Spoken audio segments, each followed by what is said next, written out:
ഈശോയെ കാണാൻ വരുന്ന വ്യക്തികളോട് ഈശോ എന്താ ചെയ്യുന്നതെന്ന് വെച്ചാൽ ഈശോ കൂട്ടിയിരുത്തി വചനം പറയുക ചെയ്യുന്നു.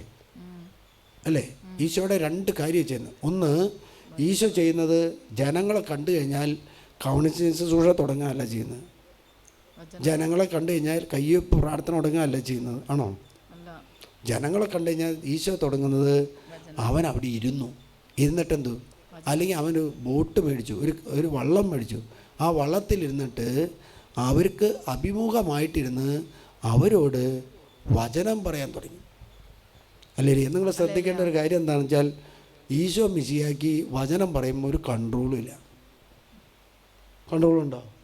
എന്താണ്? അല്ല, ശിഷ്യന്മാർ വന്നിട്ട് ഈശോയോട് പറയാ, ഇത് വിജന പ്രദേശമാണ്, ഇവിടെ ഒരു ലോഡ്ജില്ല, ഒരു റെസ്റ്റോറൻ്റ് ഇല്ല, ഇവിടെ ഒരു ഫുഡ് കൊടുക്കാൻ ഒരു കടകളില്ല, നീ വിവേകപൂർവ്വം ചെയ്യും, ഇതുങ്ങളൊക്കെ പിരിച്ചുവിട്, ഇതുങ്ങളെല്ലാം പിരിച്ചുവിട്.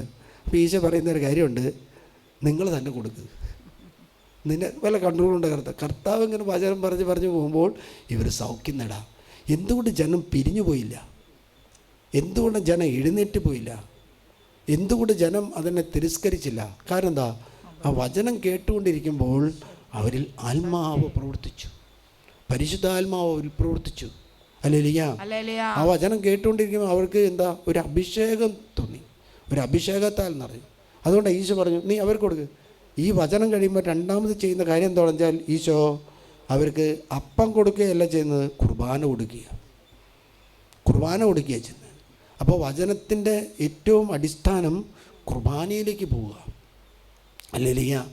അതുകൊണ്ടാണ് കുർബാന കൊടുക്കുമ്പോൾ ഇവൻ്റെ ശരീരം വിശുദ്ധീകരിക്കപ്പെടാം.